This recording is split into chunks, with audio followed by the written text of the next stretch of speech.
Okay, at 6:02, we'll go ahead and call to order the May 6th meeting of the Weld RE-5J Board of Education order. If you'd take a moment to silence your cell phones and rise and join me in the Pledge of Allegiance.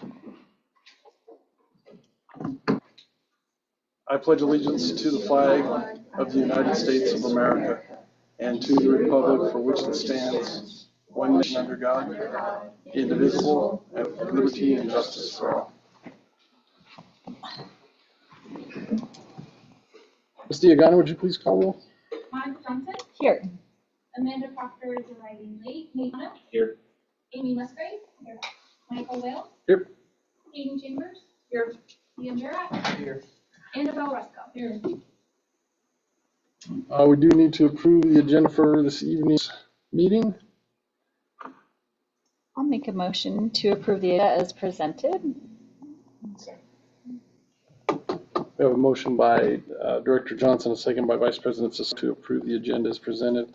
I did forget to ask staff, are no changes? Okay. All those in favor? Aye. Opposed? We do have a agenda. Do we have any citizen comments on the items? No, sir. Okay. We'll move on to student, staff, and celebrations. I think, well, we'll just give it to Superintendent Nielsen. He'll walk us through that. Thanks, President Wales, board members. Tonight our celebrations will be shorter. We made a decision to not have the teams come tonight. And so there we've extended the opportunity to come to one of the next two meetings. So tonight, what I want to do is focus on just one celebration, and I want to use an image because I think it tells a story. We've talked a lot about Milliken Elementary and Milliken Intermediate this year. Happened to be at a one-on-one at Milliken Elementary in the last couple of days. And we don't often see a school's academic data because largely we don't see it until late summer. But because Milliken Elementary is just a K2, we are able to see the way they'll be held accountable. And what you're looking at is our kindergarten, our first and our second grade on DIBELS, which is an assessment that we keep track of at all our schools, but it's a highlight, I think, in this case. You can see at the beginning of the year, 40% of our students started kindergarten below benchmark. And at the end of that number, 17%. That's a big move. So as you think about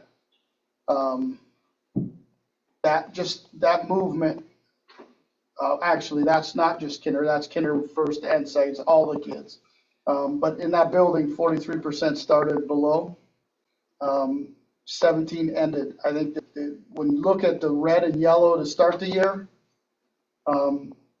it's more blue and green at the end of the year than it was red and yellow at the beginning. At benchmark or above, that's incredible movement for our kindergarten, first and second grade students. It's a testament, I think, to what that building is doing for students and moving them and preparing them to move to MIS. And so I just wanted to highlight that movement. I think that is a lot about the adults that are in front of those. That doesn't happen without educators challenging students, but also supporting them. High expectations and high support. And that's what we're seeing happen in our buildings, but this is an example that when I saw it was varying to see movement of students. And I think is yet another sign of the direction our schools in Milliken are headed. And exciting that is what they will use this data to help them in their school performance framework, because it's K1-2, they have what the other schools are compared against the CMAS. They don't give it in K1-2. So I thought it was pertinent to put that up. You see that and give you some talking points if you run into staff from Milliken Elementary. They're tearing it up. They're working hard and doing good work. So for me, The only other thing I would celebrate is it's celebration time. As we think of this time of the year, if you have seniors going through Roosevelt, there's multiple opportunities to celebrate your seniors over the next couple of weeks, culminating in graduation that is 2 weeks and 2 days from now. And so thinking about, but there's choir concerts and band concerts and culminating activities at all of our elementary schools and middle schools. So it is that celebratory time of year when you get to see where students are as they've gone through whatever grade level they're in. Milliken Intermediate has a showcase tomorrow. I believe first time done a showcase. And they're going to be demonstrating their learning as they've gone through the year. That's exciting. We had a celebration for our gifted and talented a week ago that was pretty phenomenal. We had to step in and see the different games and the different ways they were showing off learning that they have experienced and the excitement that families have. So in terms of celebration, I would say it is, as we think about the time of the year, there's a ton to celebrate. Whether your son or daughter is kindergarten or 12th grade, I think there's an awful lot of things to celebrate in this district, and the month of May is a great time to do it. Okay, any questions? When you went over for your tour, and I know we've been in and talked to them, but did they have some key points on what they're attributing their success to? One of the things that you sort of saw it when we shared that video about things the teachers feeling, the work they're doing together to raise the expectations and to make sure they're actually going after what's being asked, right? Aligning themselves. But also, it's been pretty neat to see teachers, like the 4 kindergarten teachers at MES, they own all the kindergartners. It's no longer I have my group and Monica has hers, but they're ours. And they're talking as adults about how do they respond when students aren't where they need to be. What are the things they're doing? I truly believe right now teachers are taking ownership for that, and they're working as a team to figure out what it is they need to do. And we're seeing that at all of our elementaries, and they're getting better at it. And I think our teachers at MES, well, one of the voices we heard in that video was a kindergarten teacher there talking about, we always knew this is what needed to happen. We're just doing it better right now, essentially was what she said. So they're excited about the new curriculum. I think that will help us also. But the practices put in place, they will help you with whatever curriculum you're using, because that becomes a tool to get at what you're going after. And so that would be the way I would answer that. So, no question, that's great. We got to tell that story. Mm-hmm. That's what I keep thinking about. So, we got to figure out a way to get that word out about MES and MIS in particular, all of our schools in general, but MES and MIS in particular, mostly because that group of students were the ones that were most affected by what we did with the bond work, because they were asked to go to Pioneer Ridge for a year or two, and then back to MES and MIS. Then we split them into MES and MIA. There was just a lot of change for that group, and they're still doing that well. Yeah. So that speaks volumes about the staff and the administration in those buildings. About the kids too, so we need to tell that story somehow. We did a mailer, I know, about the bond, but it didn't focus a lot on the academic success. There was some in there, but not a ton. And I'm not asking for another mailer, but some kind of way to tell that story about, again, all of our schools, but those two in particular would be really, really beneficial. So. As I think about that, Nate, and even Amy, back to your question, when you're talking about the numbers that you saw there in red and yellow, right? Those students that come in behind, there are an awful lot of educational institutions that have a belief around students that are red and yellow. There are many that don't have them. They don't even have red and yellow kids in their buildings. And it's easy to move the green and to blue. And so there's a belief around how do you address those. And sometimes when you have that high number of red and yellow. You want to make sure the expectations are easily achievable, and so kids feel like they're making progress, when in reality, they're not being asked to do what grade level material is asking them to do. And our teachers in Milliken at both sites have aspirations for those two schools to be the highest performing elementaries around, not just the highest performing Title I. And that's truly a belief and a calling to get that done. So I think it's pretty cool to see the belief that they have. And I think if they were here right now, they might say, we thought a little differently 5 years ago. We weren't sure, but we're seeing now that they have the ability to do what you see on that slide, so. I think a few of them express that. I don't know, it's been a while, a few meetings, a lot of meetings ago. But it's really encouraging to see.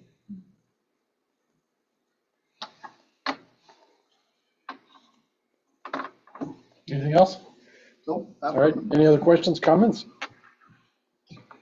Mr. Egan, would you let the record show that Director Proctor joined us at 6:12? Thank you for being with us. Sorry the traffic was there's those snowy roads. It's an accident. Yeah. It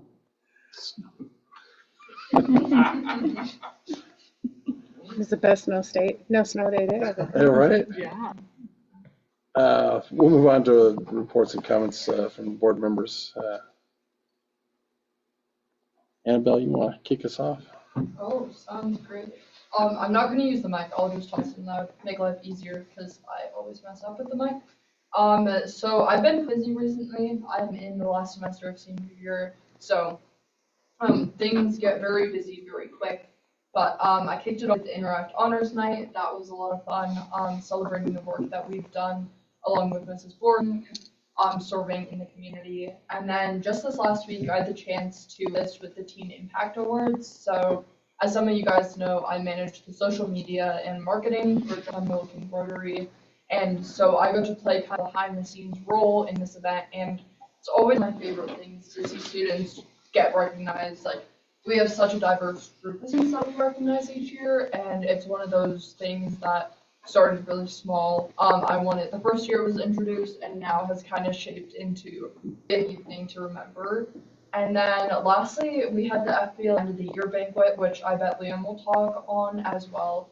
But that was super good, kind of closing off my 2 years as a state officer. And then they were super sweet and introduced a scholarship this year. So really honored and really excited that that's something that will be happening going forward. We FBLA State way back in early April. I don't think we had a meeting. Our meeting was the week prior to FBLA State. So we had a pretty successful year. I feel like 3 kids qualified for nationals, and 5 other kids placed in the team of parliamentary procedure, which was myself, Annabelle, Emily Sharkey, Brennan Johnson, and Peter Wood. So we really enjoyed some parliamentary procedure, doing kind of board meetings like this in a role play type setting. So that was really fun, and having again more time to spend with friends at the Gaylord was really fun. We had prom was great at the Mad Rush, and then my parents also ran the after prom over here at the Mac, so they were here till 3 a.m. And then my dad was able to get his cop uniform all night, which was pretty He was fun. pretty stoked. He gets to be a Milliken reservist every year, so that's really funny. We had an NHS induction ceremony. It's great to see every year, we still have, 25, 30 kids every get inducted, so it was great to kind of introduce those kids, honor those kids for all the great work they've done, and let their sophomore and stuff as even juniors as well. We had our Workforce Youth Committee meeting last week. I was able to present on the Northwest pilot survey we've done so far as a state youth council in looking at the quality career pathways framework and kind of looking at what students are interested in and what resources they have access to and what the consistencies are on what sources exist, what are they using it. My Colorado Journey, which is a state-sponsored website, or are they using Schoolix or Zello, like what we use, a third-party platform that are more attractive and easy to use. We had a state youth council quarterly meeting where we went over the survey and also looked at another survey that we're doing in Denver. The youth rep goes to Cherry Creek High School, Michael, and he's running his own survey, again, also on the Quality Career Pathways framework, but expanding at 500 students currently. We also had a state youth council new member onboarding, so now we've gone from about 3 youth reps to 13. We're able to extend that, some geographic diversity throughout the state, adding kids from the Springs, the Western Slope, a couple of kids from the Eastern Plains as well. And then obviously we had our FBLA banquet, as Annabelle said, which was great to honor all the kids from throughout the year. And Ms. Weber was great. She printed out like 10,000, maybe even 10,000 photos from the past maybe 6 years of ELA, even dating back to middle school. So all the kids got to look at all the photos, and it was great to find some old photos of all.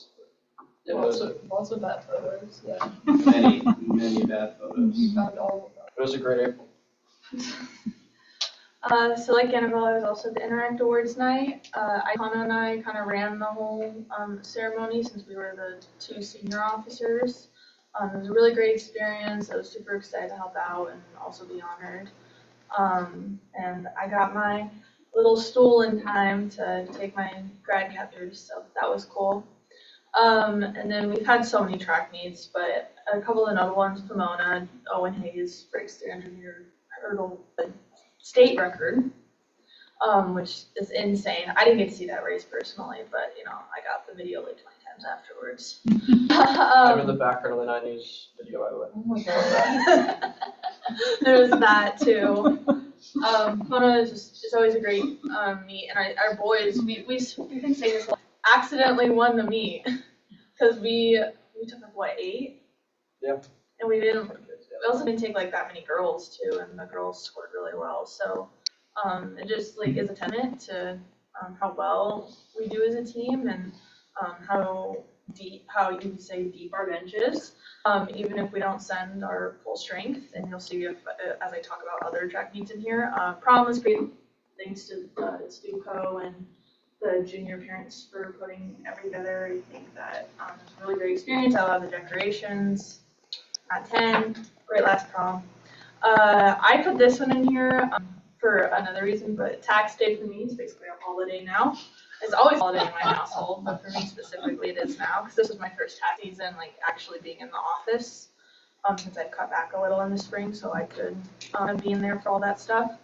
But I just, when I was there on that, I was reflecting, like I wouldn't get to be here without my work-based learning internship.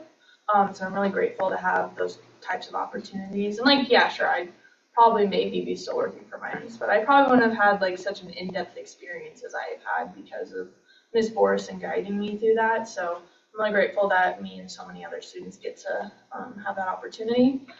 Then Randall had me, senior track meet. What can I say? Lots of records broken. Again, just another great track meet for us as a team. Weld champs, both the boys and girls, won the Weld County Track Championship. And to be honest, it wasn't even really that close. And that's another meet we accidentally won. Because yeah, we were so limited at that meet as well. We didn't put in our horse entries, and not everyone even did their best events. Which is again really cool. After that, the next week I was at Chatta for choir, so I actually missed the first day of conference, but it's okay.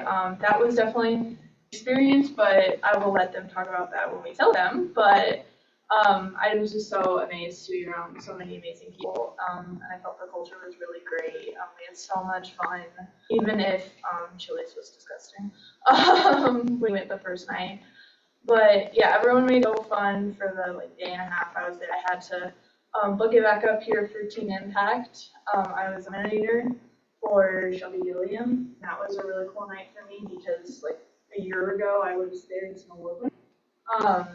But I was really proud to be there, and a lot of my friends for being so awesome, and all the people. Like I still had other friends there, and so it was really cool to see the different ways that other kids are making an impact in our community. League champs, boys won, girls got second. I think a lot of other records got broken. It's all a haze for me, but that was a really cool experience. There's so many people there. And then for me, this happened on Monday. I had to go to a scholarship ceremony for the Weld County Community Fund. I was awarded the Leoma Hunter Scholarship. And I don't think this was one that was shared our senior class. I found this one because my flute teacher sent it to me, but Weld County Community Foundation, they have this like big like general scholarship application every year that you can apply for, and it'll match you to different schools, or sorry, different scholarships. Like some of them are like you have to be in Fort Lupton or you have to be from Windsor. But I think that's a really great opportunity for our students because there's so many. I think there was like 40 different scholarships on there. So I'm gonna send that to whoever has that up next year. I think it's a great opportunity, and I didn't see a ton of Roosevelt kids there. I don't think I saw any, but I could have. It was a big event, but it was really great. There's so many people that want to give back. It's insane. So if you look for it, it's out there. But that was kind of cool. That's it? Yeah, that's Oh, you guys aren't busy at all. it. No, we're slackers. I think all I've been able to do is, while I attended the DAC meeting, which was a great meeting. It's always great to be there with the variety of community members and share what's happening in the district and get their insight and wisdom. So that was really good. I've been in the high school, be able to go check in on the little pocket library. Not sure what you call it there, but Whatever you call whatever we call it. Did y'all know that we had a library? It's the cutest thing ever. Like, I love it so much. My daughter didn't know, so that was embarrassing. So No, they have yeah. an Instagram page too. Okay, I was like, and she is a freshman, bless her heart, but yeah, she's like, what are you doing here? But that's been to be in the building and check on that. It was great to have the elementary art show on display during the month of April. All of the people involved in that, I know it's just not the art teachers or entire team that get that up and going, and it is a true of the eyes and the senses. These is from kindergarten, actually from preschool, and not because we have preschoolers that enter entries in, but basically everyone's art is more advanced than what I do, so I'm very, very impressed. But boy, those kids, I don't remember doing anything like that in art class back in the day, but as the kids say, I'm a boomer, so there we go.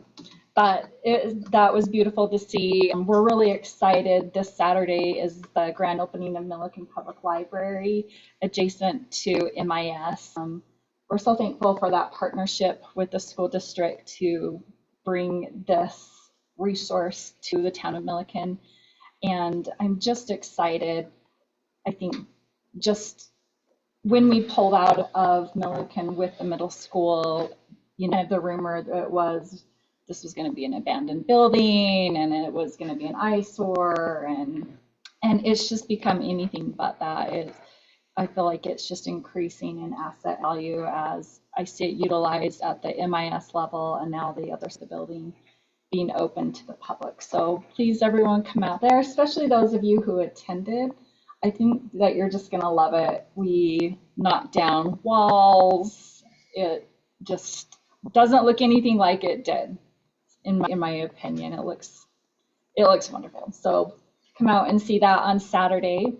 And then just on a very personal note, I know that in the district we suffered a loss of a student, and I didn't know this student personally, but I'm a community member of the board, and my heart goes out to this family, Wildlife family. So I just want to publicly share my love, my prayers, and all the support we can give as a school district to this family. Oh, man. Sorry. Jeez, Monica. Yes, I second the sentiment, as I'm sure everybody along the route here does. I know it's hard to go from something so sad to talk about things that we've done. Okay, I've been to a few track meets. They've been really fantastic. It is. The Randall Hess one was interesting because when I first pulled up, they told me I had to go park at Elwell.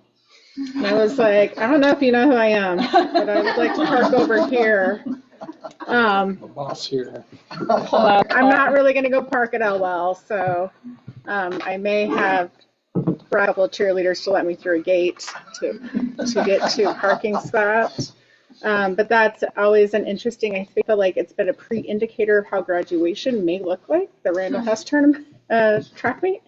So that kind of freaks me out a little bit if we're doing that. But got it. I'm trusting. He's got this. Got this. I'm just going to show up.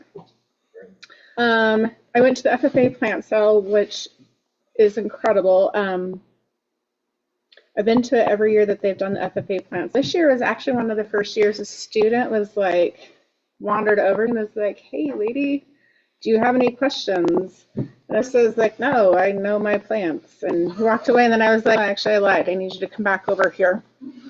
And he was very helpful, and I asked him a couple of questions about what his specific class did in the greens for the plants, and he sat there for 10 minutes and told me all the things that his class did and why other classes did other things with it, so he's very knowledgeable. And the flow this year was really good with how they set up the cell, so that was really exciting. I hope they sold a lot of plants. I haven't really heard on that at all, but hopefully it's good, and hopefully my plants I bought and erroneously may or may not have planted already survive. We might need to call them again. Always. Yeah. Listen, but it's just like they're just sitting there staring at you, and they're just like, I would like to go outside. I know. I know.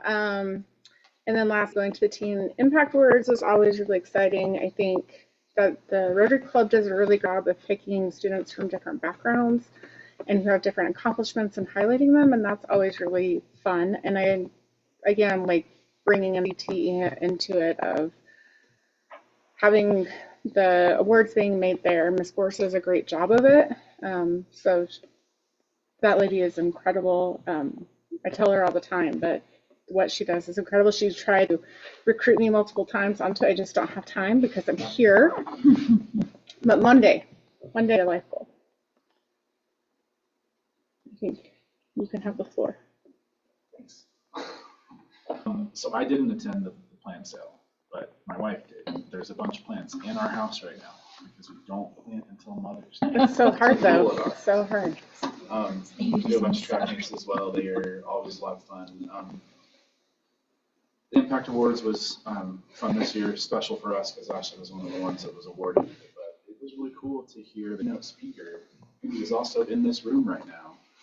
Hayden did a really good job as the keynote speaker at the Teen Impact Awards. And you're right, Miss Gibson is incredibly busy. She also tried to recruit my wife and I. She did, I think, recruit my wife for Rotary. But I kept telling her I was too busy, and then I was thinking, if I tell you I'm too busy, you can't tell Miss Morrison you're too busy because there's nobody that's any busier than Miss Morrison. So, For sure. Anyway, but it was fun to see. There were 11 students that were recognized across the district. We had one middle school student that was recognized, so that was fun to see. But it's always a fun night to see what our students are doing throughout the district. Just last night, we attended the choir concert, the RMS choir concert. And again, I know we talk about, at least I do, we talk about the music programs at RMS and RHS quite a bit. But it's always fun to see. There were, 150 probably students throughout there. There were several solos. They were all very talented. It was a lot of fun to see that program grow. And I heard someone sitting behind me say something to the effect of, I'm really glad they didn't tear down this auditorium. And I don't know why that was even brought up, because we never, I don't think, talked about tearing down that auditorium, but it was nice to have that space for the middle school to use as well. And then along those same lines, last week, I think, we attended the musical at RHS. Done that for the last couple of years. I know in the spring they always do a musical, but it's been really fun to see that program grow. The sets, the design, the talent in that group is amazing. There are a couple of those students, all of the students, but a couple of them that are really outstanding and could probably make a career on Broadway or wherever they want to go. It was always fun. It was fun to see, and it's always fun to see that group again grow as we hoped that putting that kind of performance center in the high school and at the middle school would cause. So fun to see. That's it for me. Thank you, Monica, for sharing with me. Appreciate you speaking out. FFA plant sale goes the rest of the month, and definitely going back, my plants are in my garage. Because I freaked out, even though as I planted, I pulled up and put in buckets in there in my garage. My husband loves me. But just getting ready for graduation, track meets have been awesome. I'm probably gonna go to graduation with a fence. I've just been. Guys can all- You guys are really extra. I might just do it pure joy. But, Yeah. yeah, just getting ready for all that. And, sorry, No. I couldn't help it when you said parking. Yeah, I went on Saturday and I have a softball tournament, so I will see the library as soon as I can. I'm really excited about that. It's amazing. That's all I have. I'm always boring, so we're not gonna mix it up today. Thank you. Speaking of track and choir, you guys know who sang the Star Spangled Banner at the Walco? Was that a Roosevelt student? No, that was a Hot Valley student. Okay. Dang it. That was She's such a good singer. it was fantastic. Okay, well, we'll scratch that off. We don't care now. So, well, so I'll throw She's it. good, Wes. I will throw a tie to that. So the president of the board at Platte Valley, I saw her at another track meet at the 3A league track meet, and it took a minute. As you guys all probably know, I'm an assistant coach at another school in another school district. And so when I run into people at track meets, are like, they always have to do these double takes, like, who's this weird guy talking to me? Like, oh my God, that's Miles.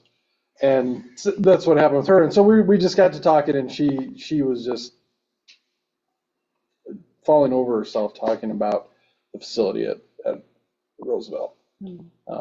That her son had some, he had CPRs that she just felt he wouldn't have been able to do if it weren't for that facility. And I mean, Kersey has a fairly new facility too, and so that's a lot. Speaking of track, I came over to Roosevelt the other day to pick up some handwritten records from Randall's. So Randall kept all his records by year, by sport. So he had cross country and track. And he had all these handwritten records, track meets, planning workouts, all his notes, and they were all organized in these folders by year. The head coach of the school that I coach at is a Roosevelt graduate, one of Randall's athletes as well, and he has been looking to digitize all of that stuff so that other coaches can see that stuff and other alumni can see it. But Dan Joyner had copies of the originals, and so I went and picked them up on Monday. I think I was over. Yeah. Was that Monday? Yeah. Yeah, you were over there twice. Was I over there twice? You dropped off Bison. Well, Yeah. Well, I was when I was there to do was that. that Monday? Yeah. What's today, Wednesday? Something like that. Yeah, you would. Yeah. Not Monday, I know that, and not Friday. Yes. So somewhere in between. So it was kind of fun. Because I did pull some of the files from the years that I was there and just looked through them, and yeah, it was kind of cool to see some of the old. It's weird how it just sparks some memories to that, and it was.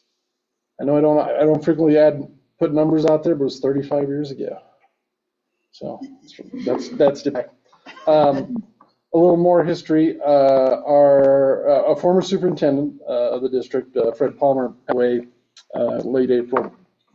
The district, we had flowers sent to his family.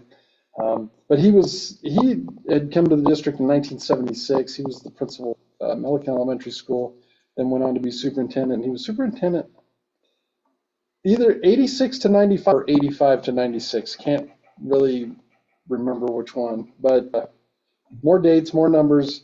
I shared a letter. I can't remember if I shared that letter with all of you. So yeah, he was the one who gave me the stay of execution 39 years ago.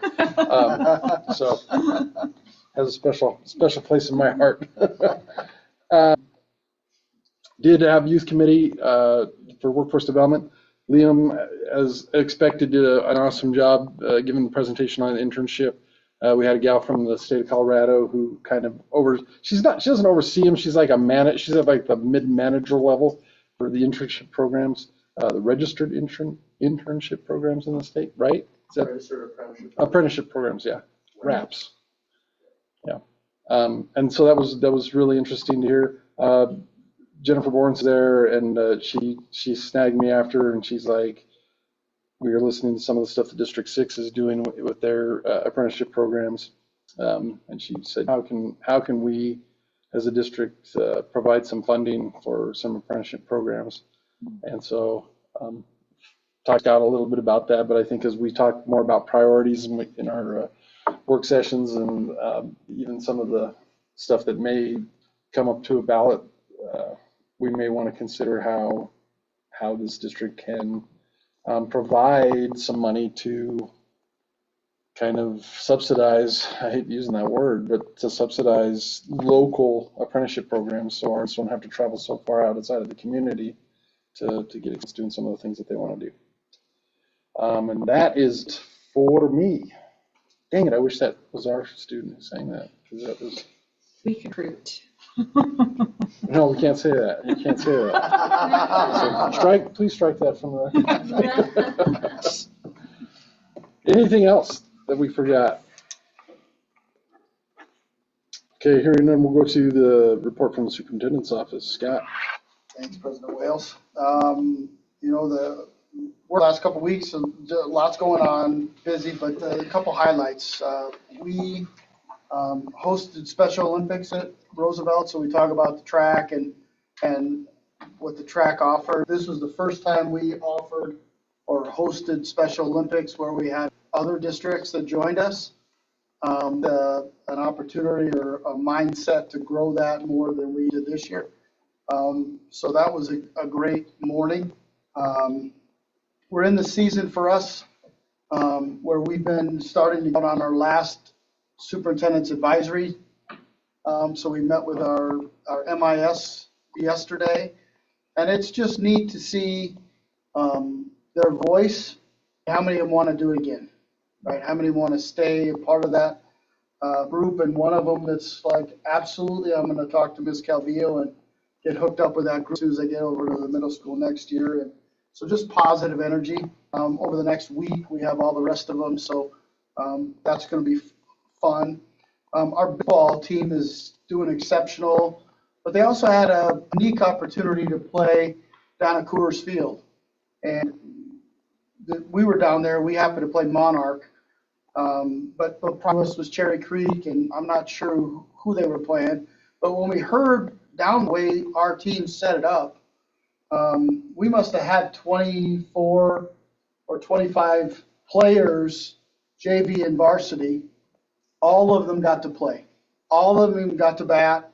All of them got to play in the field. And when you watch what Monarch did, they didn't bring nearly as many players, and they didn't play them all.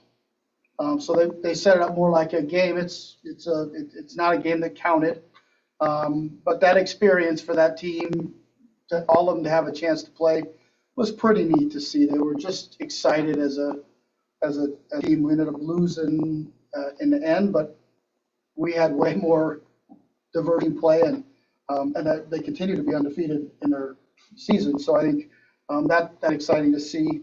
The Rotary Teen Impact Awards was awesome, and then Hayden, I was going to compliment you. You did phenomenal and natural at the keynote. But I also want to call out.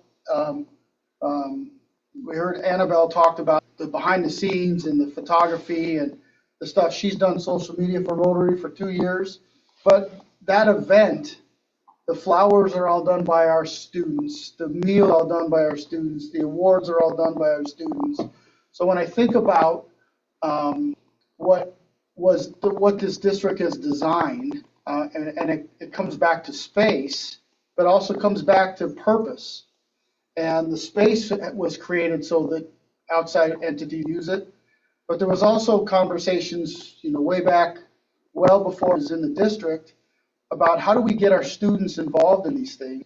And so there's this mutual benefit Correction, we're still having those We're conversations. still having the conversation, absolutely, and we have to grow.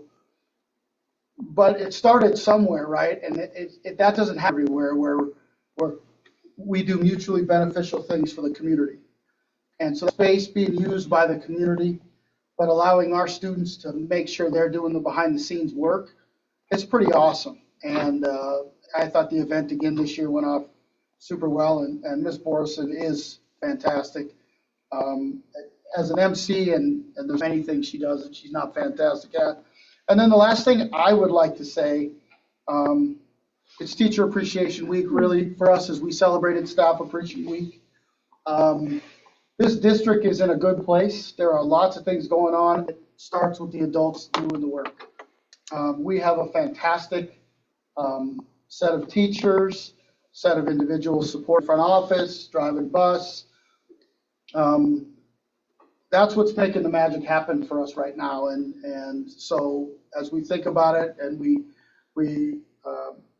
just want to say thank you to all of those employees we have. It's funny, on both Monday and Tuesday this week, the number of, I was out in a couple buildings on Monday and Tuesday, and the number of times at all the buildings, someone would say, oh, a snow day would be pretty awesome for Teacher Appreciation Week. I got a text from one of our board members last night saying it's made a whole bunch of teachers happy for, and that's not the reason we moved the way we did. But there were certainly people thinking that way prior to, and would like to honor as we go through the week all the work our staff is doing. Make this a special place to be. And that's it. Awesome. Any questions? Before we move on to our CFO's report, I meant to add, on May 9th at 6:30 p.m. at Roosevelt High School will be the CBOCES graduation. Oh, yeah. I don't know how many students are from our district. Do you know? 17. 17 of them will be our kids. And then we have, I just sent it out today, actually, you, Tammy, what is it? About 4 or 5 that could make it. So it's just There's 16 on the list. 16. And then there's a couple that they're expecting to finish up on. Okay. And so the cool thing with that is, and that's why this is such a great program for the districts, is that, you know, typically if a student leaves our school district and they graduate from somewhere else through some other program, we don't necessarily get to count that towards our graduation rate. We lose that student. And that's why that 100% graduation rate is it's an unattainable goal. It's still our goal, but it's an unattainable goal because there are things that are just fall outside of our control with that. The thing about the CBOCES program, that innovation education, is that they will report those students as graduates of Roosevelt High School. So, and these are the kids that are, for whatever reason, finishing high school on a traditional schedule and a traditional form is just out of question. It could be by choice, it could be by situation or circumstance. But it's a really cool ceremony to go to because they share, almost every single one of them will share what their circumstance or situation is. And whew, it's powerful. It's really powerful. So if you're available, I would invite you to come just see it because, yeah, 17 of those kids are ours. And it'll change your life. It will change your life. Can I say something really quick? Yeah. Jessica, do you mind just sending out a formal invitation? I just think she does. That's how I plan everything, is Jessica's Through Jessica. invites. So I even have her do my personal calendar. I know it. I don't know why You got she my doesn't haircut do down, that. right? Flowers to your wife. Yeah. Thank you. Okay. Thank you for letting me sneak that in there. Let's go to our superintendent's report. There, that guy. CFO's report. Rusty. Thank you, Mr. President. I was really excited to talk about all the things I've been doing, but after hearing how much fun you guys have had, my list is kind of boring. But I'll start with, I've spent the past few weeks just trying to get the financial system and learn how to run with and so once I was able to pull some data, I did financial statements for December through April. Then I would update Shelley's projections for fiscal year '26 with actuals through April. And then the payroll and I met with Windsor CFO, spent an afternoon with her just really learning how she builds their FTE budget. But she uses the financial system, and they have the same financial system we do to build the budget. And so I think we have a much more accurate picture of what our salaries and benefits look like for FY27. And then use the latest School Finance Act funding model to project where our revenues are going to be for fiscal year '27, and then started analyzing expenses for fiscal year '27.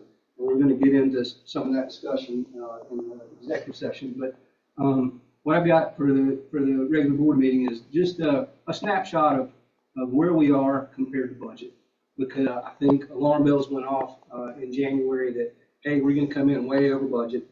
And so Scott and Tammy, worked with the schools to kind of tighten down spending as much as they could. And so I'm projecting that we're going to come in within $70,000 of what was budgeted.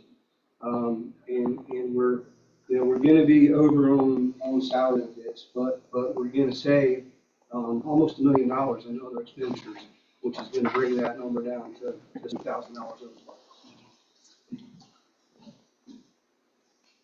Any questions about this? I was able to run some reports in the financial system based on existing contracts for our teachers and really all of our employees to forecast payroll for May and June. So I feel real good about where we're going to come in for salaries and benefits. And the other expenditures is still a little high at this point. I was conservative. I used an average spend for 9 months, but we've been trending down the last few months. And so we may actually do a little better and come in just under budget. And Rusty, I guess along that same vein, there's still some of the salaries to move from the general fund to another fund, so that will improve that number as well. It will, and we don't have a good number. We've got a rough idea of how much money that we're going to move, but that's a project for Tammy and myself to work on this week. Try to identify how much money we can move to the grants fund. Yep. Okay, that's all I have. Okay, any questions or other questions? I just wanted to say I appreciate the work. You came into the district at an awkward time to start a financial job just before budget, and it's really hard to grasp what's going on, to build a budget for next year. I'm looking forward to your budget, but thank you. Thank you. I knew anyone would appreciate what I've been working on. We all appreciate that. I have to say, it has really been nice to work alongside Rusty. He brings a wealth of knowledge. Anytime I sit with him, he makes me smarter, which is pretty cool. But he also got to sit with negotiations Monday night this week. It's the first time he's been a part of negotiations. And at the end of it, so lots of questions, as there always were. One of the individuals in negotiations walked up to Rusty. I just happened to hear. I don't know that you even know I heard. And he said, I just have to tell you how awesome it is to have you as part of this group. Aww. So that was in one session. People recognized what he brings, right, and how he shows up. So it's pretty cool. Thank you. That's great. All right, well, let's move on to our consent agenda. Our adopted rules of parliamentary procedure provide for a consent agenda listing several items for approval of the board by a single motion. Most of the items listed under the consent agenda have gone through review and recommendation. Documentation concerning these items has been provided to all board members and the public in advance to ensure an extensive review. Any item may be removed from the consent agenda at the request of any board member. Otherwise, I would entertain a motion.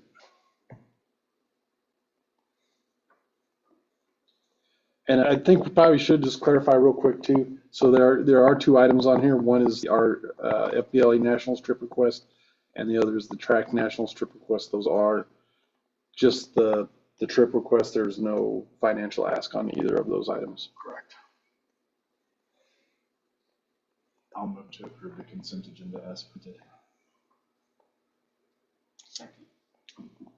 I have a motion by Vice President Sassano, a second by Director Proctor to adopt the consent agenda as presented. Any discussion? Hearing none, all those in favor? Aye. Aye. Opposed? Okay, consent agenda is passed. Ms. Diagana, did you also mark Monica left at 6:49? Thank you. Don't forget to tell me when she comes back though, because I might forget. Well, see, now that you said that, we'll both forget. Hey, put it on my calendar. All right, we're going to, anybody need a break or anything? We'll go into our special business. Our first item is the approval of the 2026-27 student handbooks. Superintendent Nielsen. President Wales and board members, you have in your agenda all of the handbooks for 26-27. It's hard to believe 26-27. And we have a principal here from each of the levels. If you remember, we, a couple years ago, got our elementary books to be identical, with the exception of name and S and principal and some of the goodies at the front, but otherwise the meat is the same. So Jess is here elementary, Aspen from middle, and Dave from high school. If there are questions, you see the entire handbook, but also a shorter version that just shows the edits that made from one year to the next. With that, I'd open it up for questions that our wonderful administrators can help us with. Director Proctor, do you have any questions? Because you're kind of our handbook, you should committee. I should be on the committee. I really should. No, I read through, I didn't read the full handbooks again this year, but I did read through the changes, and they were made clear enough that I felt I didn't really need to read the handbook this year. So if there are any weird spelling errors, if not, catch them. But no, I don't have any questions. I thought the changes were good. I think the changes reflected discussion we've had during there, which is nice. So it's not like the handbook I got to and I was like, what is this? Like, it really just reflected the things that we've been talking about, which is always nice to see that kind of in motion. I feel like then it's connecting vertically out the organization. So I don't have anything. That really wasn't just directed to her. You guys have any good comments, please? Only question I have was around the start times at MES and MIS, and I know they're doing that to facilitate parents getting kids to both buildings, but is that different than it is right now? Yes, so right now they're offset by 20 minutes. Oh, okay. So shortening that because, in the first year, you don't know how much time you're gonna need. They figured out that 10 minutes and it decreases the amount of time kids need to wait on buses at one side of the other. Okay, thank you. And then I have one other question, just because I will be asked. What's the changes to the student ID policy at RMS? There is no change to it. I had our building accountability committee review the handbook, and they asked for clarity of why they enforce IDs to be further clarified. Okay. So. Just for the record, she's the one that will wear it. My She high will wear school it. student, on the other hand, will not wear it. So, thank you. Any other questions? We do have a recommended motion if anybody's so inclined.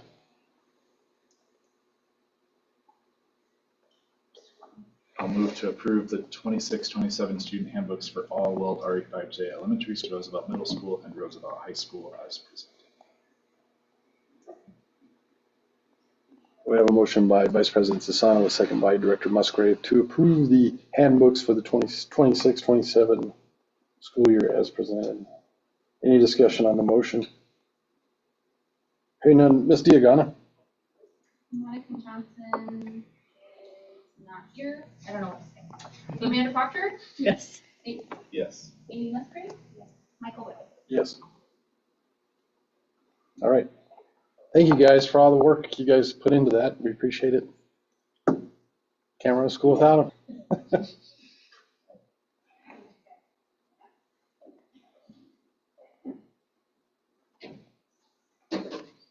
Our next item under special business is just informational. This is our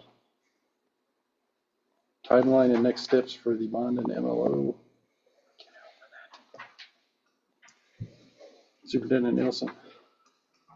So when we met at MIS, I guess it's 3 weeks ago now, we had conversations about what long-range planning had been doing for the last 18 months. We have since gone to work and tried to pull together a timeline for board to take a look at. You'll see up on the screen an easy, simple way to look at what we're thinking are some of our to-dos as a district. From May to June, we really feel like we've got to articulate critical needs and begin to help our community understand what our critical needs are. But we're going to spend some time during the month of May getting feedback on how do people feel about some of the things we feel like are critical needs right now. We'll begin that process working with all of our staffs before they leave after graduation. So we have a couple of those school meetings already scheduled. And again, those will be more about here's what has happened. Our long-range planning has been meeting for the last 18 months. Here are some things that impact your building. How do you feel about what long-range planning is assigned or has set our critical needs in your building, and try to get feedback. Is there congruency? As we talked with administrators, there is a lot of support for what we're talking about, but we want to get that from our staff as well in terms of they feel about some of what the critical needs are. We'll do the same.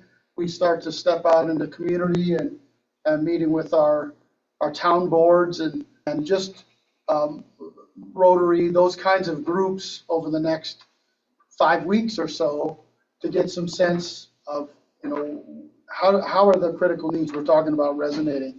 And those critical needs are a couple of, you think about critical needs around bond. That's one of the things that long-range planning has addressed, but it's also a critical would be, how do we think about the mill levy override and the sunsetting mill levy? That's a pretty critical need too. So those are the kinds of things we'll be talking about. Setting some direction around how does that happen. Again, that'll be happening May, June. We are working with Lisa, I don't know how to say her name. Relu. She's become a thought partner for Kate, helping Lisa. And Lisa has some background in the district, so she has some knowledge of the community. But she's done she's supported other districts in this type of, so she is stepping in to help us with some of that work. Again, our goal in regards to the critical needs, we plan to bring what we learn back to the board early in June, as well as back to long-range planning. How does that relate to the things we're doing long-range planning as we continue to build out, moving from sharing what we think are critical needs to what are we going to do about those critical needs. And that'll happen right as we think about that, kind of late June, early July timeframe. We will engage with the community. We are looking at some polling or survey, and we'll do some of that. Some of that we're going to do with our own staff. That's part of what we're doing to gather feedback. We'll be asking questions about how they feel about some of what we're talking about, and gathering feedback from the board around more official polling as we start to understand what are we hearing from our own constituents. We'll spend that the time through June, July, and early August reviewing, understanding, refining scope if we are to ask, and then we would ask the board to take action either the first or second meeting in August if that is the direction the board would like to go. We have some things to see down below when we start talking official election timeframe. We have to notify the county clerk July 24th. We would ask that the resolution from the board is made by at least August 19th. If the board decides to go with one ballot item, two ballot items, or none, that we know that and that is addressed by that August 19th date. We would submit the signed IGA with Weld County by the 25th. You can see that September 4th is the last day to certify the ballot. The September 21st is we would have to assign a designated election official, much like you've done in the past for our own elections. The election day is November 3rd. So I think the big time frame for us is we will ramp up relatively quickly, starting to gather some feedback around what we think are critical needs, much like we shared with you, although it will be a little later in terms of how we're sharing what we're doing. And when we're out in buildings, it will be kind of a big picture, but also focusing on what does each building get. As we're out with our individual principals, we're doing the same, talking about some of what's in there for those buildings. So that's at least an update for us on what we believe are some of the next steps for us. We do plan to share, to be at barbecue days and leverage barbecue days as a place for us to get some feedback from our community, sharing some of the critical needs there, and that be an avenue where we believe we'll be able to get some interface with community members. And with that, open it up, and both Kate and Tammy are prepared to help the questions, if there are questions the board has about what's ahead of us. Questions? We love a good Gantt chart. Thank you. So does Kate. So the only thing I don't have on that list is forming a committee. And I don't know if that's required or not, but I think it's kind of a critical piece. Yeah, we will be doing a committee both places, lead for both towns. Well, and it's more about the issue committee, right? I don't know if that is required, but there's a committee that kind of runs the ballot issue because we can't as a district, right? So I'd like to add it somewhere, just to make sure we have that in place. I know that the long-range planning committee will probably be some of the leaders at that group, but I was thinking about this a lot since our work session. There was a lot of conversation about, are we already behind the 8 ball on bond planning and mill levy override planning? And I think the reason that we felt that way is because summer is a really hard time to engage the community. People are out on vacation, they're not in school. So when you start talking about schools over the summer, it's a hard conversation. So I guess I just wanted us to be cognizant of that and make sure that we are aware. We talked about barbecue days, bean days, and everything. We need to make sure it's on the calendar. Yep. Because a lot of this work, if we do go down the route we talked about 2 weeks ago, whenever that was, it's going to involve work in Milliken, and it should. So I just wanted that is on the docket. And then I think the reason the first bond that we did back in 2019 didn't pass was that committee was not super engaged. They were engaged, but not super engaged. The second time, that committee was really engaged, and they were hitting the ground running now. So I think that's why we felt like we were a little behind the 8 ball. And again, I just want us to be cognizant of that as we push the summer and decide what we're going to do. I know we don't even know yet what we're going to be asking for, but we need to be cognizant of that lack of engagement in the summertime, especially from the community. Staff is important. They will be involved up until the end of the school year, and then it needs to shift from the staff to the community. Yep. Just be aware of those things. Thanks, Nick. Not a question. You guys are doing great work. Things I remember from last time. Yep. And I'd just add to that, I would even say at our launch, probably be that's already in the works, I think, our launch piece. Yeah. Okay. I assumed it would be. That would be a big overlook if it wasn't. That's a nice one because it's in Milliken too. So it's, Okay. Well, thanks for all the hard work already on this. Moving to our new business, if there's no other, and our only item, new business is the proposed cell phone policy. Superintendent Nielsen, I'll kick it over to you to start. Thanks, President Wales. We had loose conversation about House Bill 1135 at one point earlier in the year that said we have to have a cell phone policy in place for July 1. So we have done some work with all our principals. If they were still here, I'd ask them to share.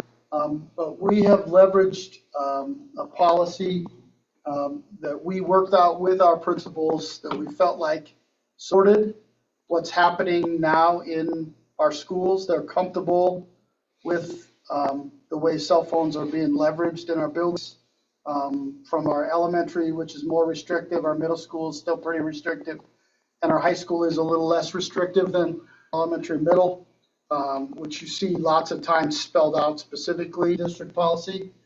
But our principals felt pretty strongly that you just supported their handbooks where their practices or the way they monitor it is already spelled out. So the policy you see in here tonight, we feel like does what it needs to do, supporting the practices we have in place, while also aligning us with House Bill 251135. So with that, I'd open it up for questions or comments, or again, for us, this is first reading. We would look forward to bringing this back in 2 weeks with whatever comments we get as we put it out, and if we need to get a second reading in 2 weeks, or if we need to do our second reading for June, I think those are our options to get us in the right spot. But open for whatever comments or questions or revisions you'd like to suggest. So for me, this looks great.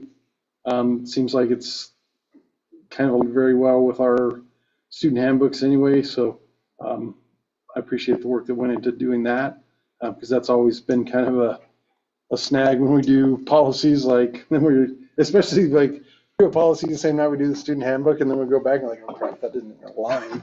The one thing I would ask, and the recommendation I would make, is in that first paragraph, striking that last sentence that reads, therefore students may only use PTDs on district property, on district vehicle, or at a district or school sponsored activity or event in accordance with this policy.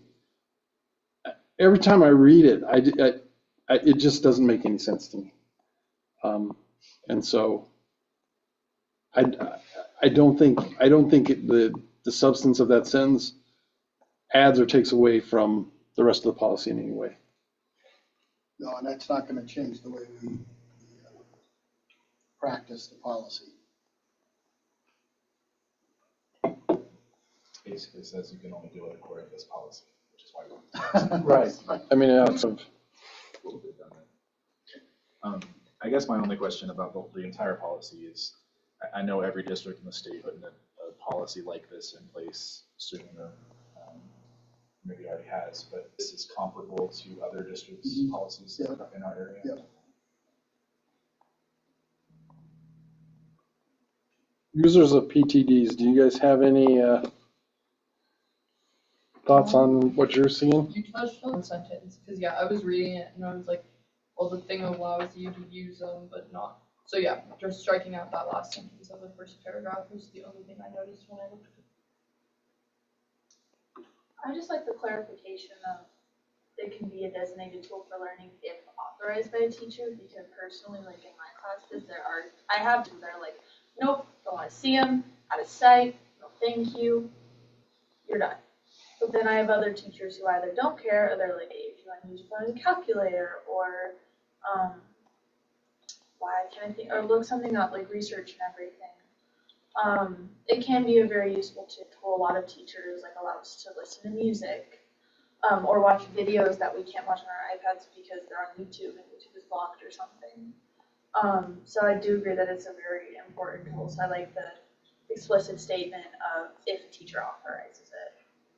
Because I think different teachers have different ways of doing things, and especially once you get into middle school and high school, they can be used differently across subjects, and it's really hard to put them all under one umbrella. Yeah, you guys covered them all. Yeah, because this is you get to live with this policy. I think it's really, did it change anything, or did we not have an existing one? It's probably the exact same, just the language is different. I think it was in books, but it wasn't a policy. Okay, so we're just making it a little more formal. Yeah. Just asking, is like the mandate to have it, it applies to all of Colorado schools, right? Okay. Are schools in the district allowed to make certain adjustments, like add restrictions if they want to? Oh, yeah, you can always, they can always be more restrictive than what the policy is, but not less restrictive. That's great. And so we are, remember we are, previously we used to just, on first readings, we just let it sit for first reading. Now we're actually asking for a motion to send it to the second reading with any changes or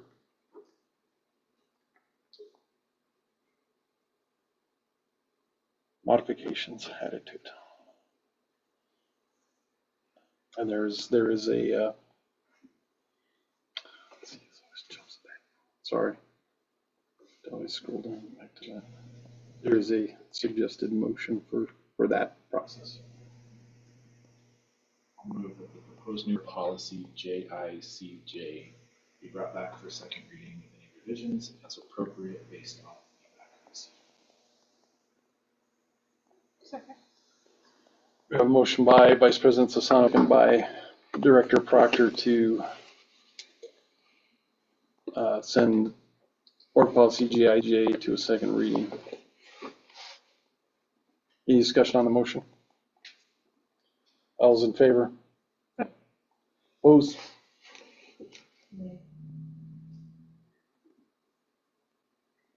Do we have any comments on general topics? Well, let's back up. So that'll be open to the public for any feedback. We'll strike the one line of the paragraph. Yeah. And we'll be back at our next business meeting for that second reading. Okay, do we have any citizen comments on general topics? You need to enter into an executive session for negotiations and strategy. I do not like the way they set the script up because it's.